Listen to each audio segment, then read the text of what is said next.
नमस्कार मंडळी, कसे आहात? तर मालवणी ज्योती किचनमध्ये तुमचं मनापासून खूप खूप स्वागत आहे. आज तुम्हाला ना मी वांग्यापासून मस्त अशी भन्नाट रेसिपी घेऊन आलेली आहे. तर तुम्ही वांग्याचं कधी भरीत खाल्लाच असणार, वांग्याची भाजीसुद्धा खाल्ली असणार, वांग बटाट्याची आमटी खाल्ली असणार. तर कधी वांग्याचं लोणचं खाल्लं आहेत का? नाही खाल्लं आहेत तर तुम्ही ही रेसिपी नक्की पहा, तुम्हाला ही रेसिपी नक्की आवडेल. तर त्यासाठी तुम्ही काय करायला पाहिजे, माझा पूर्ण व्हिडिओ बघायला पाहिजे.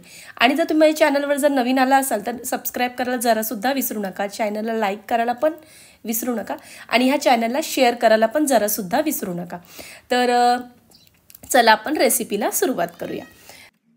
तर आता मी ही अशी लांबट अशी वांगी घेतली. तर माझ्या नंदेनी मला ही वांगी पाठवली होती. तिच्या झाडाला आता खूप लागतात, तर तिने मला थोडीशी पाठवली होती. तर ती म्हणली त्याला तर ह्याचं मी लोणचं करूया म्हणले. भाजी वगैरे रोज खाऊन खाऊन पण वांग बटाटा कंटाळा येतो, कारण आता ना या सीझन वाईजमध्ये वांगी खूप भेटली जातात. तर चांगली मी ना ह्याला मी आता बारीक कट केलेली बटाट्यासारखी आणि चांगलीला धुवून घेतलेली आहे. तर गावठी वांगीची टेस्टच वेगळी असते, तर खूप छान लागतात ही वांगी. आता ही ना चांगल्याचं मी पाणी गाळून घेतलेलं आहे, सगळं चांगलं स्वच्छ आधी धुवून घ्यायचं 2-3 वेळा पाण्याने आणि त्याला मग गाळणीमध्ये चांगलं त्याचं पाणी गाळून घ्यायचं आहे. आता ह्याला ना एका बाउलमध्ये मी ट्रान्सफर केलं आहे. आता ह्याच्यामध्ये ना 1-2 चमचे किंवा 1-1.5 चमचा मीठ टाकायचं, हाताने मिक्स करायचं ते मीठ आणि आपल्याला हे जे आहे ना 1-1.5 तास 2 तास हे ठेवायचं आहे साईडला झाकण लावून, किंवा तुम्ही रात्री करून ठेवलात ना, रात्रभर जरी ठेवलं आणि सकाळी जरी केलात तरी चालतं. तर आता ह्याचं जे एक्स्ट्रा पाणी आहे सगळं जे निघालेलं आहे ते आपल्याला गाळणीमधून गाळून घ्यायचं आहे आणि ते पाणी फेकून द्यायचं आहे आपल्याला. तर आता हे सगळं मी पाणी टाकून देणार आहे आणि हे बघा एवढं पाणी निघालं आहे. तुम्ही अजून जर ठेवला तर रात्रभर तर अजून निघेल त्याचं पाणी, पण ठीक आहे एवढं सगळं.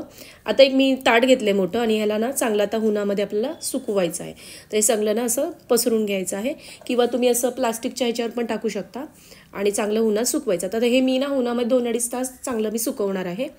जास्त सुकवायचं नाही, 2-2.5-3 तास लास्ट ठीक आहेत. आणि चांगलं असं कडकडीत उन्हामध्ये सुकवून घ्यायचं आहे. तर आत्ताचं ऊन म्हणजे खूप कडक आहे, त्याच्यामुळे लगेच सुकलं जातं. आता मी झालेलं आहे सुकून, आता एका बाउलमध्ये मी ट्रान्सफर करून घेते. तर बघा मस्त असे हे सुकलेले आहेत, फक्त जरासं नरमपणा असतोच, पण सगळं पाणी सुकलेलं आहे. आता ह्याला तिखटसाठी मी हिरवी मिरची घातलेली आहे. तर हिरवी मिरची ही मी 3 घातलेली, मोठी अशी ती, त्याला उभी चिरून असे 2 तुकडे केलेले त्याचे, असे 3 हिरवी मिरची घेतलेली. आता लसूण घेतले 10-12, ते ठेचून घेतले. का तर असे अख्खे घातले तर त्याची एवढी टेस्ट जाणार नाही, ठेचून घेतलं की त्याची स्मेल चांगली येते त्याच्यामध्ये, म्हणजे वास चांगला येतो त्या लसणाचा. आता ते लसूण आपल्याला ह्याच्यामध्ये मिक्स करायचे आहेत.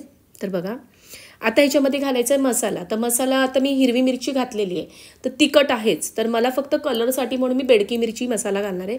तर चांगला 2.5-3 चमचे मी घालणार आहे बेडकी मिरची मसाला, म्हणजे कलर खूप सुंदर येतो त्याला. आता एका बाजूला आहे ना गॅसवर तेल पण चांगलं गरम करून घ्यायचं. 1 वाटी मी तेल घेतलेलं आहे ह्याला, कारण हे लोणचं जरा टिकलं पण पाहिजे ना, तर त्या तेलाचाही जरा वापर पाहिजे. म्हणजे 1 वाटी पूर्ण मी हा तेल वापरलेला आहे त्या लोणच्याला. आता चांगला हा गरम करून घ्यायचा आहे. आता ही आहे मोहरीची डाळ आहे, तर मी ही चांगली 3-4 चमचे घेतलेले आहेत आणि चांगली ती तव्यावर थोडीशी परतून घ्यायची आहे. जर तुमच्याकडे मोहरीची डाळ नसेल तर मोहरी घ्यायची, ती भाजायची आणि थोडीशी मिक्सरला भरडून घ्यायची. तर आता होती माझ्याकडे म्हणून मी मोहरीची डाळ घालते. आता ही चांगली मी थोडी भाजून घेतलेली आहे. आता हे घातलेलं आहे. आता ह्याच्यामध्ये आपल्याला घालायचं हिंग. तर हिंग मी चांगलं असं ना अर्धा चमच्यापेक्षा थोडंसं जास्त घेतलेलं आहे हिंग, त्याच्यामुळे लोणचं टिकलं जातं. हिंग कधी पण लोणच्यामध्ये घालायचं, लोणचं छान टिकतं. आता याच्यामध्ये मीठ घालायचं आहे. मीठ मगाशी मी ह्याला आपण घातले, पण ते सगळं पाणीमध्ये मीठ निघून गेलेलं आहे. थोडंफारच मीठ आहे, तर मीठ वापरायचं आहे. ह्याच्यामध्ये आपल्याला घालायचं आहे अर्धा चमचा जिरे पावडर, अर्धा चमचा धने पावडर घालायची.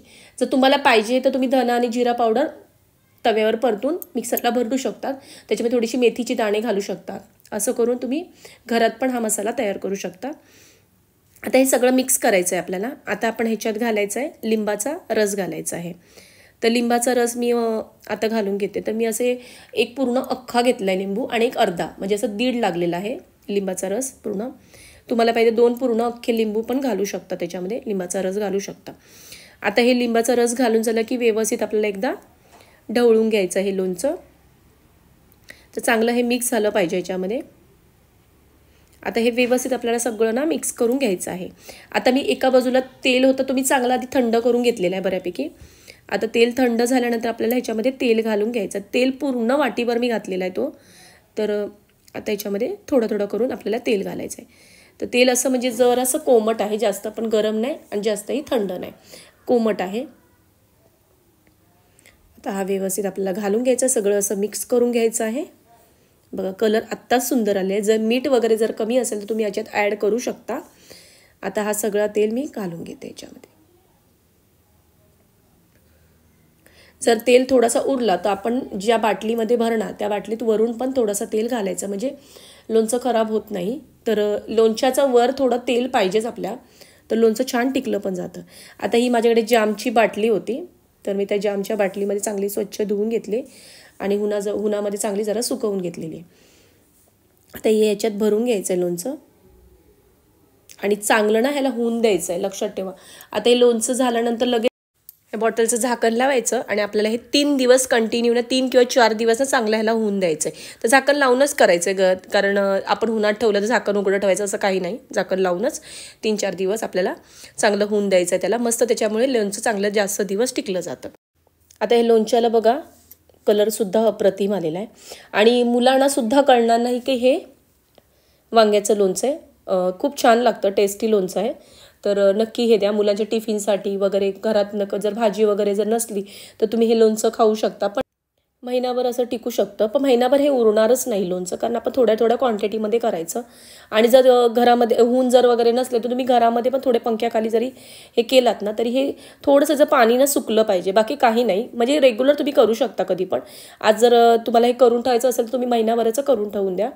तुम्ही माझा पूर्ण व्हिडिओ बघितल्याबद्दल धन्यवाद आणि चला भेटूया आपण पुढच्या रेसिपीमध्ये. धन्यवाद.